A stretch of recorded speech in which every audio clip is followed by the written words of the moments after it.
வருக வருக என வரவேற்கிறோம்.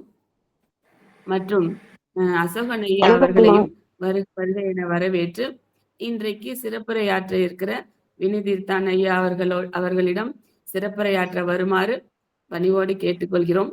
வாருங்கள் ஐயா, உங்கள் உரையை கேட்க ஆவலோடு காத்திருக்கிறோம். உங்கள் உரையை தாருங்கள். வாருங்கள் ஐயா.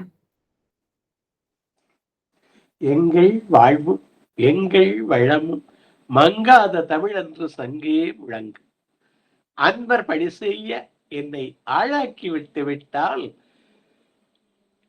இன்பநிலை தானே வந்த இதும் பராபரவே. ராஜபாளையம் முத்தமிழ்ச்சங்கம் தளத்த நிறுவி மிகச் சிறப்பாக கொண்டிருத்து செல்கிற இனிய நண்பர் திருமிகு சரஸ்வதி அம்மையார் அவர்களுக்கும் அவருடைய ஒரு ஆப்சன்ஸ் சொல்றது மாதிரி தவிர்க்க முடியாத காரணத்தால் அவர் வராத போது இதை மிகச்சிறப்பாக ஒருங்கிணைத்து செல்கிற இனிய நண்பர் ஒரு உற்சாகமே உருவான திருமிகு அசோகன் ஐயா அவர்களுக்கும் இன்று வெய்யுறு தோழிமங்கன் என்கிற அருமையான ஒரு ஞானசம்பந்தருடைய பாடலை பாடி இந்த நிகழ்வை தொடங்கி வைத்து ஒரு நெறியாகி செய்யவிருக்கிற திருமிகு பானுமதி அம்மையார் அவர்களுக்கும் இதில் இணைத்திருக்கிற கந்தன் ஐயா அவர்களுக்கும் ஒரு தலைமையுரை தொகுப்புரை இதற்கு இலக்கணம் வகுக்கிற இனிய நண்பர் இளசிலின் மனோகரன் ஐயா அவர்களுக்கும் பிற நண்பர்களுக்கும் என்னுடைய அன்பான வணக்கத்தையும் வாழ்த்துக்களையும் தெரிவித்து தொடங்குறேன். இதுல இன்றைக்கு ஒரு சிறிய நூலு, ஆனால் மிகப்பெரிய நூலுக்கு முன்னோட்டமாக அமைந்த நூலு. எழுதியவரே திருத்தக்க தேவர். அதுவே அருமையான பேரு, தேவர், தக்க தேவர், திருத்தக்க தேவர். அவர் எழுதிய அந்த சீவக சிந்தாமணி நூலே ஒரு ஒப்பற்ற இலக்கியம், கம்பனுக்கு முன்னோடி. அவரு விருத்தப்பா அந்த வகையில ஒரு நூல் எழுதுறாரு, மனநூல் எழுத போறாரு. அதற்கு ஒரு முன்னோட்டம் பார்க்க என்ன நூல் எழுத போறாரு? சீவக சிந்தாமணி எழுத போறாரு. கம்பனுக்கு இணையாக 10,000 பாடலுக்கு இணையான, அதற்கும் சில பாடல்கள் மிஞ்சி நிற்கின்ற, ஆனால் தமிழகம் முழுவதும் படித்தறியாத அந்த நூலினுடைய ஆசிரியரான திருத்தக்க தேவர் அந்த நூலை ஒரு நூலை மனநூல், சமணர்கள், சமண துறவிகள், அவர்கள் இல்லற இன்பத்திலே ஈடுபடாதவர்கள், அவரை எப்படித்தான் எழுதிடுவாரு அப்படின்னு சில இதுகள் ஒரு அன்றைக்கு இருப்பவரும் கேள்விகள் எழுப்பினார்கள். அவர் எழுத போறாருன்னு தெரிகிற போது அப்ப அவருடைய ஆசிரியர் பொய்யாமொழி புலவர், பொய்யாமொழி, நமது திருக்குறளுக்கு பொய்யாமொழியிலே ஒரு பேருண்டு, பொய்யாமொழி புலவர். அவரு தன்னுடைய மாணவனான தலைமானக்கான திருத்தக்க தேவரை நீ விருத்தப்பாக்கள் எழுத போற, உலக நெறியை வைத்து உலகத்தின் நிலையாமையை வைத்து ஒரு ஒரு இலக்கியம் படைய அப்படின்னு அவர் சொல்றார் முன்னோட்டமாக. இவரு ஒரு 50 பாடல்கள ஒரு ஒரு செய்தியை ஒரு ஒரு முதன்மையாகவும் மற்றும் பல கதைகளை அதோட ஒட்டிய கதைகளை சமண சமயத்திலே வழங்கப்பட்ட கதைகளை சேர்த்தும் இந்த 50 பாடல்கள் தான். ரொம்ப அழகான ஒரு விருத்தப்பா நடை. அதுல அந்த சொல்லுகிற கருத்து ரொம்ப ஒப்பற்ற நூலா எனக்கு பட்டுச்சு. அந்த நூலை இங்க பகிர்ந்துக்கலாம் அப்படின்னு திருமிகு அசோகன் ஐயாட்ட சொன்னேன்.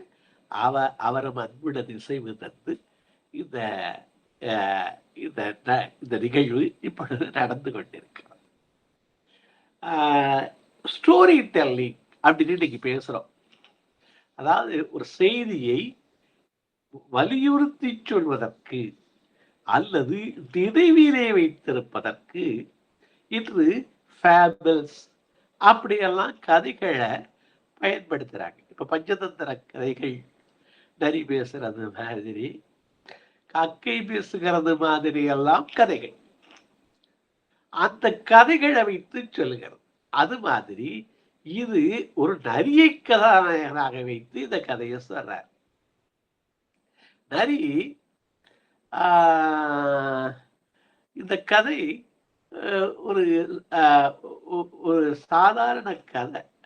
ஆனால் விலங்கே ஒரு பேராசைப்படுகிற போது மனிதன் எவ்வளவு பேராசைப்படுவான், ஒரு நிறைவில்லாமல் இருப்பான், நிலைத்த புகழ் தேடி நிலையாமை உணராது அந்த பொருளை எப்படி செலவழிப்பான். அவருடைய நாட்கள்லாம் கழியுது, கடவுள் நாட்கள்னு சொல்ற. அது உண்டதே உண்டு, கண்டதே கண்டு, உரைத்ததே மீண்டும் உரைத்து நாட்கள் எல்லாம் கழிக்கின்றன. கையில கிடைச்ச நாளை விட்டுறோம். இப்ப அந்த செய்திகளோடு இந்த ஒரு கதை வழியாக சொன்ன ஒரு சிறப்பான நூலு. இதுல அவர் சமண சமய நூலு. முதலிலே கடவுள் வாழ்த்து. கடவுள் வாழ்த்துல நான் ஒரு 10 பாடல்களை எடுத்துக்கிட்டு நான் இந்த உரையை நிறைவு செய்யலாம் நினைச்சேன். முதல்ல கடவுள் வாழ்த்துல முக்குடை பேசப்படுகிறது, பிட்டி பேசப்படுகிறது. முக்குடை 3 திங்கள் போல அது விளக்கிற்று சொன்னார். இரண்டாவது அந்த இயற்கை வர்ணனை 3வது பாடல். அந்த இதுல 2வது பாடல்ல நன்றியில் செய்கை அதை பத்தி பேச போறார். அது என்ன? சென்று உயர் மதியம் முட்டும், நான் இதான் சொல்ல போறேன்னு சொல்றார். சென்று உயர் மதியம் முட்டும் சிகரமால் மலைகள், அது அவ்வளவு உயர்ந்த மலைகள், அதுல வரைகள் சூழ்ந்த குன்றியில், இது குறிச்சியும் மலையும் மலை சார்ந்த இடத்தை பாடுறார். குன்றியில் குறவர் வாழும் குறிச்சியுள்ளானோர் வேடன். வேடன் எங்க இருக்கான்? ஒரு குறிச்சி அப்படின்னா ஊர் மாதிரி. அந்த அந்த மலையினுடைய உயரத்திலே வாழ்கிற ஒரு ஊரிலே வாழ்கிற வேடன். அவே இந்த கிழங்கு காய் தேங்கடியோடு தேர்ந்தெடுப்பான். இதெல்லாம் எடுக்க போறான். கிழங்கு காய் தேங்கனி ஓடு தேர்ந்தெடுப்பான். நன்றியில் செய்கிதம்பால் நரகர் தம்மோடு ஒப்பான். அந்த கதாநாயகன் எப்படி நன்றியில் நன்மையில்லாத செய்களாலே நரகரோடு ஒப்பான். அவர்கள் உண்ணாது புலால் உண்ணாமையை பற்றி பேசுகிறவர்கள், அந்த ஜீவ ஹிம்சைன்னு சொல்றாங்கல்ல, துன்பப்படுத்தாதை பற்றி பேசுகிறவர்கள், அதனால நரகர் அப்படின்னு சொல்றாரு. அப்ப ஒரு அழகான ஒரு 2வது பாடல்ல அந்த வேடன் வாழ்கிற பகுதியும் அவருடைய செயலையும் சொல்றார். சென்றுயர் மதியமுட்டும் சிகரமால் வரைகள் சூழ்ந்த குன்றில் குறவர் வாழும் குறிச்சி. குறிச்சி குறிச்சி புறவுலாம் சொல்ற. குறிச்சி சிற ஊர். குறிச்சியில் வாழ்கிற இடம். குறிச்சியுள்ளாரோர் வேடன் கிழங்கு காய் தேங்கடியோடு தேனெடுப்பான். நன்றியில் செய்கிதம்மால் நரகர் நம்மோடு ஒப்பான் அப்படின்னு சொல்ற. அவன் என்ன பண்றான்? 3வது பாடல் இயற்கையை வர்ணிக்கிறது, குறிஞ்சி திரை குறிஞ்சியை வர்ணிக்கிறது. 4வது பாடலும் குறிஞ்சி வர்ணனை, அழகான வர்ணனை. 5வது பாடல்ல அந்த நிலைமையை சொல்றார். அந்த வேடன் என்ன பண்ணா, விண்டினார் வரையும் தாழ்வில் வேளம் ஒன்று வேளம் ஒன்று திரைமாந்த நண்டினான். அவன் ஒரு விண்ணிடை வரையின் தாழ்வில், அந்த மலையினுடைய தாழ்வுல எதை திரையை மாந்த போறான். நன்னிதான் குறவன் நன்னி நனிவிகண்டோடி ஏறி மண்ணினார் புற்றின் உச்சி நின்று பார்சிலையை வாங்கி கண்ணீரால் அமர்ந்து நோக்கி கழுத்தின் மத்தகத்தின் எய்தான். யானையுடைய மத்தகத்தில் அந்த குறவன், அந்த வேடன், அந்த குறிஞ்சி நில வேடன் என்ன பண்றான்? விண்ணினார் வரையின் தாழ்வில் அந்த விண்ணை முட்டுகிற மலையினுடைய பள்ளத்தாக்கு அல்லது அடிவாரத்துல வேளத்தை அது திரையை மாந்துக்குது. இவன் பார்த்துட்டான். பார்த்து அத வேட்டையாடினால் நமக்கு பெரிய உணவு கிடைக்கும் சொல்லுவாரு. காணம் எளிதம்பினில் யானை பிழைத்த வேலையந்தல் இனிதும்பார். ஏன் அந்த முயலடிச்ச அம்மை விட யானைய எய்து யானை தப்பித்து போனாலும் அந்த வேல், யானை பிழைத்த வேலையந்தல் இனிது. ஏன் அந்த யானை அடிச்சிருந்தா முயல் ரொம்ப வேல்யூ குறைச்ச அதனுடைய மதிப்பு. ஆனால் யானை அடித்திருந்தால் அது பெரும் மதிப்புடையது. ஏன் அடிக்க முடியல? அவன் ஒண்ணு அடித்த இடம் தப்பு, அல்லது அவன் அமர்ந்த இடம், பொசிஷனிங்னு சொல்றோம்ல, அந்த இடம் சரியான இடம் இல்லை. அவன் ஒன்று இவ்வளவு பெரிய யானைக்கு காதினுடைய பின்னாடி ஒரு ஒரு ஒரு நுண்ணிய இடம் இருக்குங்கிறாங்க, காதுக்கு பின்னாடி. அதனாலதான் அந்த மனுஷ பைய அங்குசத்தை வச்சு குத்தி குத்தி அதை வேலை வாங்குறான். அப்ப இவன் அடித்த இடம் தப்பு, எய்ம் பண்ண இடம்னு ஆங்கிலத்துல சொல்லலாம், அல்லது இவன் பொசிஷன் பண்ணிக்கிட்ட இடம் தப்பு. இப்ப இது மிகப்பெரிய அனுபவத்தை அவனுக்கு கொடுத்துக்குது. அடுத்த முறை எங்கு அடிக்க வேண்டும், எங்கு பொசிஷன் பண்ணிக்கணும் அப்படிங்கிற ஒரு அனுபவத்தை கொடுக்குது. அந்த அனுபவம் பெரிய ஒரு செல்வமாக வருங்காலத்தில் அமையும். எந்த அனுபவமும் வருங்காலத்தில் அமைகிறதுக்கு. இப்ப இவர் என்ன பண்றாரு? எங்க அடிச்சாரலாம் சொல்றாரு. விண்ணினார் வரையுந்தாழ்வில் வேளம் திரையை உண்ண வந்துச்சு மாந்த.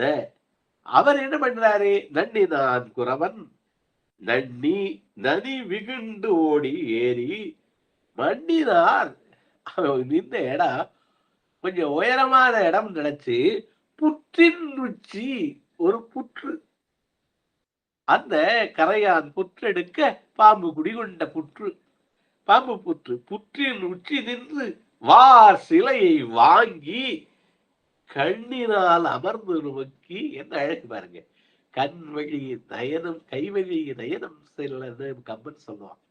அதாவது கையும் கண்ணும் அந்த வில் வில் வித்தை நான் ஆர்ச்சர் அப்படின்னு ஒரு புத்தகம் பேசி இருக்கிறேன். அது பாலோ குயிலோட ஒரு ஆங்கிலேயர் எழுதுனது, அமெரிக்கன், அது பிரேசிலியன். அவன் வில்ல பத்தி எழுதுறான்.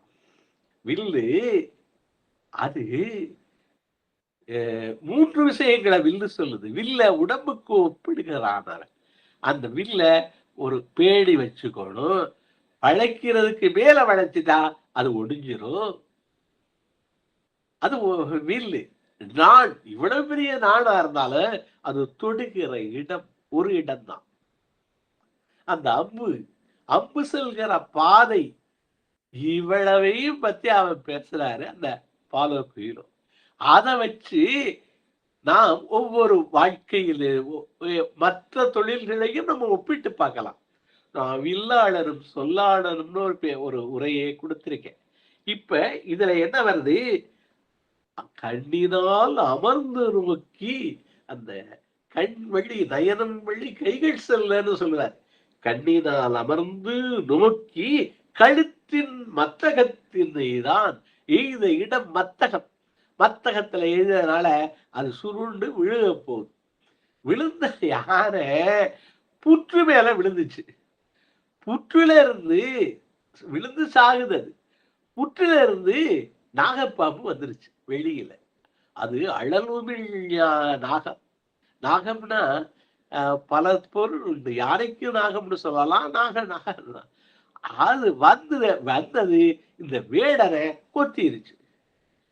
வேடன் என்ன பண்ணா, கையில இருக்கிற வாளால இதை பாகம் செய்தான், வெட்டிட்டான். இப்ப 3 பேர் இறந்து கிடக்கிறார்கள் அங்கு. ஒரு யானை, ஒரு பாம்பு, இந்த மனிதன் வேடன். அங்கே ஒரு நரி வருது. கதை அப்படி போகுது. நரி வந்தது, எவ்வளவு உணவு! இந்த யானைய 1 மாதம் வச்சு சாப்பிடலாம், இந்த மனுஷரை 7 நாள் வச்சு சாப்பிடலாம், இந்த பாம்பை 1 நாள் வச்சு சாப்பிடலாம்னு நினைச்சிட்டு முதல்ல அந்த வில்லு கீழே அடங்கல, வில்லுடைய நான், அந்த நானுடைய ஒரு முடிவு, அதை குதவை அப்படின்னு சொல்றாரு. குதைன்னு சொல்றாரு. அந்த குதைய கவிச்சு, அதுவும் தோலால் ஆனதுதான். அதை கவி அதை கடிச்சிச்சு. கடிக்கவும் அந்த வில்லு நிமிர்ந்துச்சு. நிமிர்ந்த வில்லு இந்த நரியுடைய கழுத்துக்குள்ள பாஞ்சிருச்சு.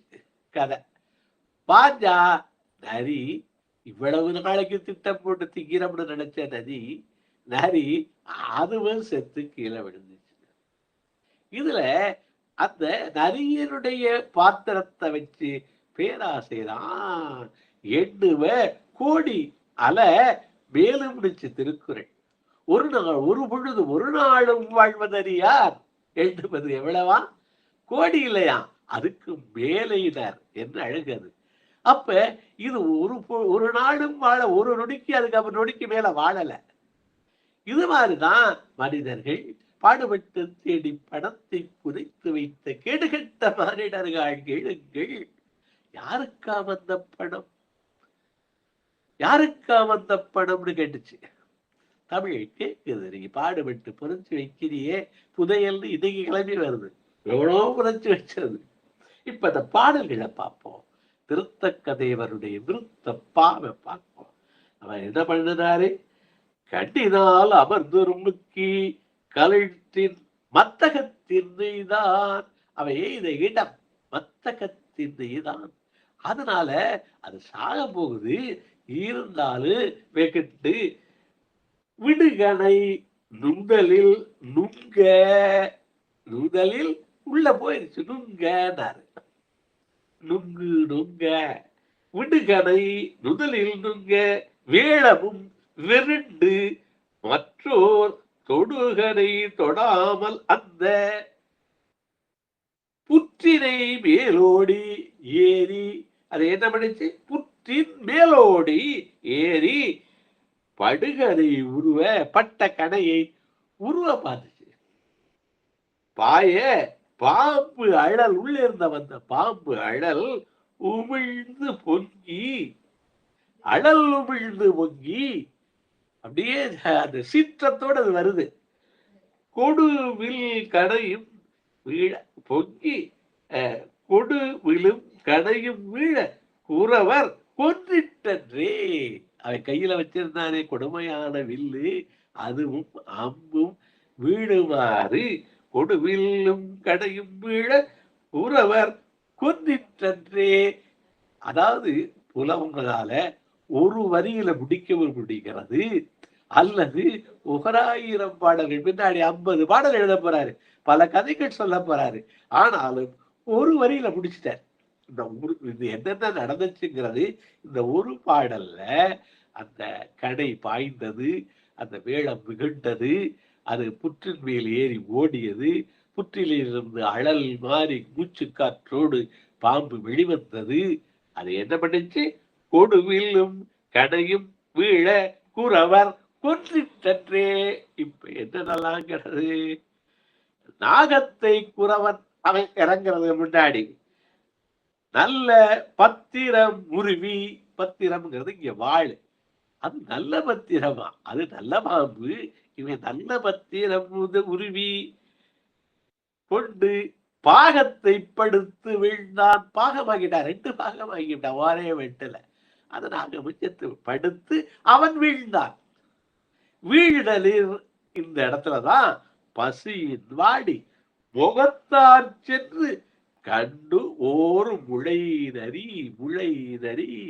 அந்த நரி அந்த ஆசையாலே, மோகத்தால் இங்க ஆசையாலே, அதை பார்த்துட்டு ஆசை என்ன ஆசை? முழுதும் தின்பான். இவனுடைய இந்த உடலை முழுதும் தின்பான். ஆகத்தான் அமைக வேண்ட வாய்த்தது உமக்கு மன்றோ. அது மகிழ்ச்சி அடைஞ்சிச்சு. எனக்கு முழு உடல் கிடைச்சிருச்சே அப்படின்னு மகிழ்ச்சி அடைஞ்சிச்சான். அடுத்த பாடல்ல என்ன சொல்லுது? களிறு 6 திங்கட்காகும். களிறு 6 மாதத்துக்கு வரும்பா அந்த யானை. காணவன் ஆகும் 7 நாள். அந்த குறை 7 நாளைக்கு வருவான், திங்கலாம். ஒளிரு வாழையற்று நாகம். அந்த பற்களிலே ஒளி வீசக்கூடிய அந்த நாகம் உண்டு ஓர் நாள். அது ஒரு நாளைக்கு வரும். இறை என்று எண்ணி, இதெல்லாம் இறையாகும் என்று எண்ணி வெளியிலாச்சிலையில் எண்ணிட்டு என்ன பண்ணுச்சு? வெளியிலாச்சிலையில் கொத்த நாரி வாய்க்குதையை கவி. அந்த நான் அதனுடைய வாய்க்குதையை கவி, அதனுடைய எண்டுன்னு சொல்றோம்ல தமிழ்ல, அது எந்த இடத்துல கட்டப்பட்டிருக்கும் அந்த இடத்த, அந்த முடிவை நாடையும் அந்த வில்லையும் கட்டுகிற இடத்த குதைன்னு சொல்றாங்க. அதுல முறுக்கி கட்டியிருக்கான்.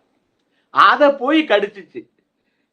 இதை என்று எண்ணி வெளியிலாச்சிலை கொத்த நாரி வாய்க்குதையை கவி. குளிர் பேள் வாயில் கொடுவில் கோத்ததன்றே. கொடுவில் எங்க கோத்துருச்சு? தொண்டையில கோத்துருச்சு. கொடுவில் கோத்திட்டதன்றே, தொண்டையில் கோத்தது. அது செத்து போயிடுச்சு. இப்ப நிலைமை என்னாச்சு? அத்தியும் அரவின் வீழ்ந்த வேடரும். அத்தியும் அந்த யானை, அத்தியும் அரவின் வீழ்ந்த வேடரும், பாம்பாலை வீழ்ந்த வேடரும், வேடன் போன்ற துத்தி. அந்த பாம்பும் மானாக துத்தி விடமுள்ள மானாகந்தாரும் கிடப்ப. இது பூரா 3 கிடக்கு. அதை சாப்பிடலாம்ல. இது இத்தனை நாளைக்கு வரும், இது இத்தனை நாளைக்கு வர முடியும். எப்படியெல்லாம் சேர்த்து வைக்கிறான். அனுபவிக்க போறவன் நெருடல் விழுந்து ஒருவன் பேரோடு பெருமை உடைத்து உலகம் வந்தாரு. இது என்ன சொல்லிச்சு? துத்திமானாக இருந்தாரும் அந்த விஷமுள்ள நாகம் எல்லாம் கிடக்குது. இவ்வளவு கிடக்க. அதை விட்டுட்டு குதையை கவி என்ன பண்ணுச்சு? செத்து அவிந்த நரியை போல செய்.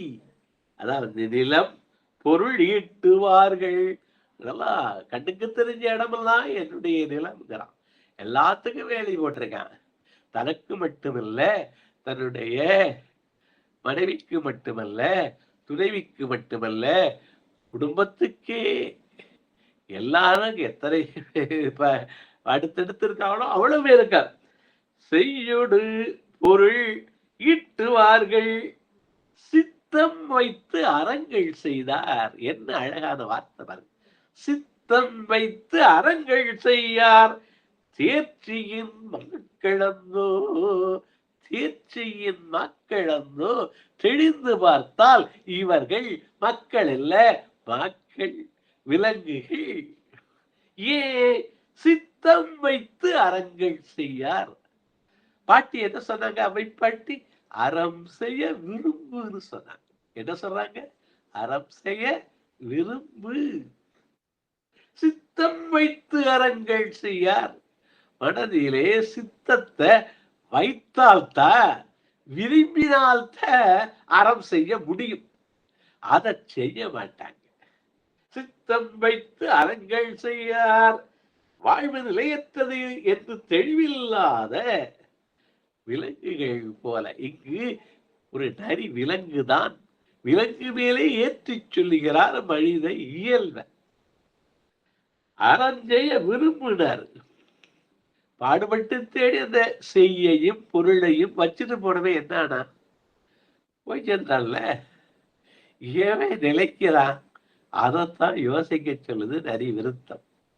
இந்த இது எல்லாத்தையும் நான் எனக்கு எனக்கு நானே நான் இத்தனை 6 மாதம் வச்சு சாப்பிடும்னு சொன்ன நரி, 1 மாதம் வச்சு சாப்பிடும்னு சொன்ன நரி, அப்புறம் எல்லாத்தையும் விட்டுட்டு கடைசியில அந்த ஒரு சாதாரண ஒரு வில்லுலோட இதுல இருக்க தோலை கடிச்சதுனால அது நிமிர்ந்து குத்தி தொண்டையில குத்தி இறந்தானே, இறந்த நரியை போல இங்கே கிழந்தோன.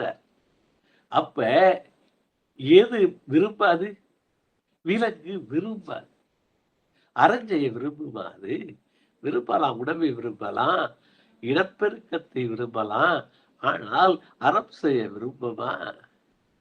உருளை நிறைந்த நீர் மாறி உலகுக்கு பயன்படுமா? இப்ப எதை கேட்கிறாரு அடுத்தது? சுற்றினார் வில்லின் வீழ்ந்த, சுற்றினார் வில்லின் வீழ்ந்த சூழ்ச்சியில் நரியை போல, சூழ்ச்சியில் நரியை போல, அறிவில்லாத நரியை போல. சூழ்ச்சி, அறிவு, சூழ்ச்சி, சூழ்ந்து, சூழ்ச்சிங்கிற ஒரு முடிவு செய்தல், ஆராய்ந்து முடிவு செய்தல், அது மாதிரி எல்லாம் அறிவு. நரியை போல பற்றினார் பெரிதும் வங்கி, பற்றினார் பெரிதும் வங்குறாங்களா வங்கி பகுத்துடாது ஈட்டினார்கள், பகுத்து உணாது ஈட்டினார்கள். நமது நமது அறநூல்கள் அனைவதும் சொல்லுவது இந்த பகுத்தொண்டுதல் தான். நமது வள்ளுவம் சொல்வது பழகுத்தொண்டிருந்தல் தான். தமிழிலிருந்து தமது மாத்துண்டத்தால் சொன்னாரு. அதைவிட எங்கேயாவது ஒருவர் மனைவியோடு மணாளரோடு ஒருத்தி ஆடியத அவளால் சொல்ல முடியுமான்னு கேட்டுச்சு நமது சமய நூல்கள். ஆனால் வள்ளுவம் ஒன்றுதான் அந்த தாம்பத்திய இன்பத்துக்கு ஈடான இன்பம் ஒன்றை காட்டுகிறது. ஒப்பற்ற விஷயம் அது. அது என்ன சொல்லுது? தமிழில் இருந்து, நம்முடைய வீட்டிலிருந்து, உங்களுக்கெல்லாம் அறிவார்ந்த சபை இது, நான் கோடு காட்டினால் போதும். அத தானீட்டிய பொருளை எல்லோருக்கும் பகுத்து கொடுத்து விட்டுகிற போது என்ன இன்பம் ஏற்படுகிறதோ அந்த இன்பம் இந்த அழகிய பெண்ணோடு, என் மனைவியோடு, என் காதலியோடு நான் கூடுகிற போது விளைகிற இன்பம். இது எங்கேயாவது இப்ப காதலியோடு எவ்வளவு காலம் கூடி கிடக்கலாம்? ஒரு ஒரு ஒரு அதற்கு ஒரு எல்லை உண்டு.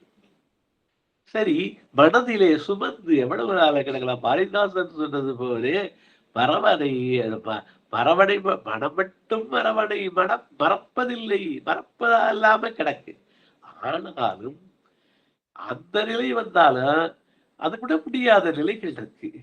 ஆனால் இந்த பகுத்தொண்டுகிற நிலை இருக்கு பாத்தீங்களா, அது என்று முடியும், என்று இயலும். அதான் சிற்றின்பத்துக்கும் பேரின்பத்துக்கும் உள்ள வேறுபாடுன்னு நான் சொல்றேன். அந்த குடும்பத்தின் வழியாக விருந்தோம்பல், சிற்றின்பத்தின் வழியாக பேரின்பம், இது ஒரு ஸ்டேஜ் என்று சொல்றோம்ல, ஒரு நிலையில பட்டு காமம் சான்ற கடைக்கோட்காலைன்னு ஆயிடும். ஆனாலும் இந்த விருந்தோம்பல் சிறந்தது பயிற்றல் அது என்றும் நிகழும். அதைத்தான் இவர் என்ன சொல்றாரு? அந்த பகுத்துண்ணாது ஈட்டினார்கள், பகுத்து உண்டல அந்த நரி, அது முற்று உணா வெறுக்கை, உண்ணாமல் புதைத்த வெறுக்கைனா செல்வம், உண்ணாமல் புதைத்தன், இட்டு உண்டு இரும்புன்னு சொல்லுச்சு. நமக்கு மிக 2 வார்த்தையில என்ன சொல்லி தர்றாங்க பாட்டி? இட்டு உண்டு இரும். உடு உண்டு, உண்ணாமல் புதைத்த பணம், உடுத்தாமல், உண்ணாம உடுத்தாம கெட்டு போச்சு பணம்னு சொல்றோம். அப்ப என்ன சொல்றாங்க? வவ்வி பகுத்துணாது ஈட்டினார்கள், மற்ற உணாவிறக்கை தன்னை மன்னரும் பிறரும் வவ்வ, மன்னரும் பிறரும் வவ்வ, பிறரும் வவ்வ. அந்த வார்த்தை ரொம்ப அழகான வார்த்தை. அதாவது அழகப்புற ஒருத்தர் தான் தனக்காக ஈட்டினாராம், மற்றவர்கள் எல்லாம் பிறருக்காக ஈட்டினார்களாம். வள்ளல் அழகப்பர் இங்கு பாம்பாடுமிடமெல்லாம் பல்கலைக்கழகமாக, பந்தாடுமிடமாக, விளையாட்டு கழகங்களாக அவர் ஆக்கினார். இந்த அவர் பேரை சொல்லிக்கிட்டு இருக்கு. அந்த பணம் பிறர் சம்பாதித்த பணம் யாருக்கு ஆச்சு? அவன் மகனுக்கு போச்சு, அவன் பேரனுக்கு போச்சு, அவங்க எல்லாம் இல்லாட்டி அரசாங்கம் எடுத்துக்கிட்டு போச்சு, யார் யாருக்கோ போச்சு. ஆனால் வல்லப்பருடைய வள்ளல் அழகப்பர் தனக்காக ஈட்டினார்னா ஒரு கவிஞர். அப்ப அந்த பணம் அவர் பேரை சொல்லிக்கிட்டு இருக்கு. அதுதான் ஈதல் இசைப்பட வாழ்தல் நமக்கு தமிழ் நரிமருத்தான் சொல்லி தருது. ஒரு கதையை சொல்லி என்னவா, உண்ணாது ஈட்டினார்கள், பகுத்தூராய் ஈட்டினார்கள். அவர்கள் உணர்ந்த இருக்கை தன்னை, அந்த செல்வத்தை முன்னரும் பிறரும் வவ்வடிச்சு சொல்லு. வவ்வ எடுத்துட்டு போயிடுவான். வவ்வ தெற்றன வெளிரும் வீரார் செல்வமும் இழப்பரன்றே. எல்லாரும் எடுத்துட்டு போயிடுவாப்பா, உனக்கும் செல்வம் இருக்காதப்பா, உன் பேரை சொல்லாதப்பான்னு சொன்னார். ஈயார் தேட்டை தீயார் கொள்வர் சொன்னாங்க. ஈயார் தேட்டை தீயார் கொள்வர். அப்ப அது எங்க வழக்குக்கு போகுது. அந்த வழக்கு முடியறதுக்குள்ளார இவங்க 2 பேரும் இறந்துடுறாங்க. ஆனால் வழக்கறிஞர்களிடம் அவர்களுடைய இன்று இருக்கிற நிலையை நான் ஒரு இடத்துல இப்ப பார்க்கிறேன். அந்த ஒவ்வொரு வாய்தாவுக்கும் எவ்வளவு பிடிக்கி தின்கிற ஒரு நிலைமை, அதோடு அவர்களை கூட்டி சேர்கிற நிலைமை இருக்கு. நம்மளால அது சொல்ல முடியாத ஒரு நிலைமை. அப்ப ஈயார் தேட்டை தீயார் கொள்வர்னாரு. இவன் வழக்குக்கு போனான்னா யாரோ எடுத்துட்டு போயிடறான். வெறுக்கை பத்தூருடைத்தாயின் அறிவற்றதனுடைய மக்களோடு ஒப்பிடுறார். இத அறிவுள்ளவன் அறம் செய்ய விரும்புவான், தன் பெயர் நிலைக்க விரும்புவன் அறம் செய்ய விரும்புவான். இதைத்தான் இந்த இதுகள்லாம் சொல்லுது. அப்ப இது மாதிரி இது மாதிரி கதைகளை சேர்த்து சொல்றார். முதல் 15 பாடல்கள்ல இந்த நரியையும் அதனுடைய விருத்தத்தையும் சொல்லி முடிச்சிட்டாரு. கதையை சொல்லி அது விளக்கிறத.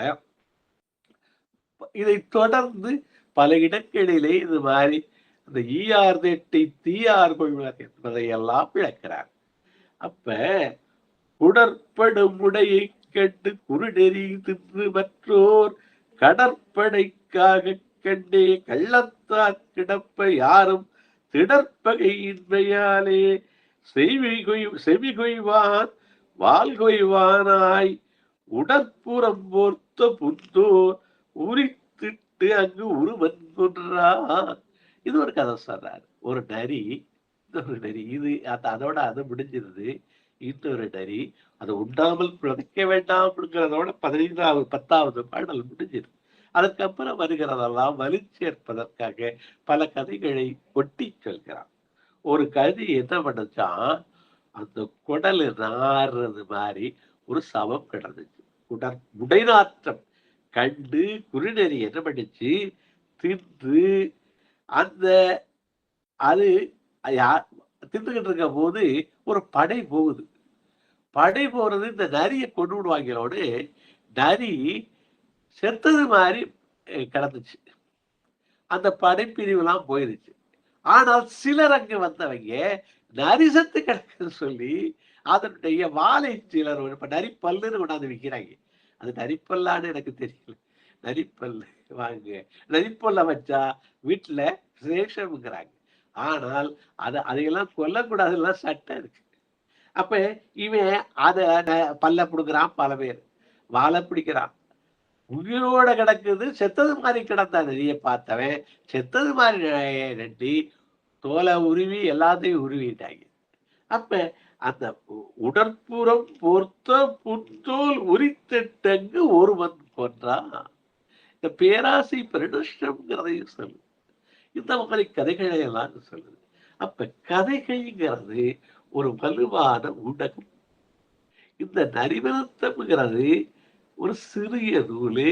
ஆனால் நிலையாமையை சொல்லி நிலைத்த புகழுக்கு எந்த வழியினு பெரும்புலவரான திருத்தக்க தேவர் பெருங்காப்பியம் படைப்பதற்கு முன்னதாக தனது குருநாதரிடம் எழுதி காட்டிய நூல். குருநாதர் அதை மகிழ்ந்து நீ சீவக சிந்தாமணி செய்யலாம், விருத்தப்பாவிலே செய்யலாம் என்று அவருக்கு அருள அல்லது ஆசி வழங்க அல்லது வாழ்த்து சொல்ல அவரை இவ்வளவு பெரிய சீவக சிந்தாமணியை எழுதி நமக்கு பெரும்படையாக இருக்கிறாரு. அந்த கொடையை பல பதிப்புகளை பார்த்து பெரும் ஊவே சுவாமிநாதையர் அவர்கள் நமக்கு தந்திருக்காங்க சிவக சிந்தாமணி. அதுல படிக்கணும் எனக்கு பெரிய விருப்பம். அந்த விருப்பத்துக்கு பிள்ளையார் சுழின்னு சொல்றோம்ல, அந்த தொடக்கமாக நான் அறிவுறுத்தத்தை படித்தார என்னுடைய இனிய நண்பர்களான ஒரு அறிவான இந்த சபையில பகிர்ந்து கிடைத்த வாய்ப்பை பெருவாய்ப்பாக கருதுகிறேன். உங்கள் ஒவ்வொருவரையும் வணங்கி என்னுடைய உரையை குறித்த நேரத்திலே நிறைவு செய்கிறேன். நன்றி.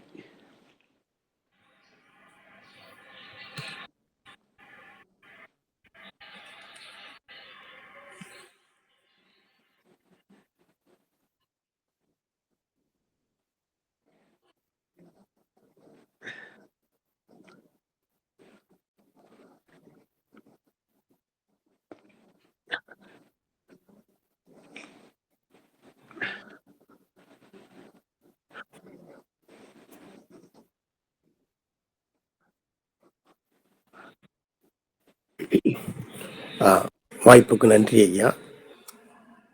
இன்றைக்கு சான்றோர் பெருமக்கள் குழுமி இருக்கக்கூடிய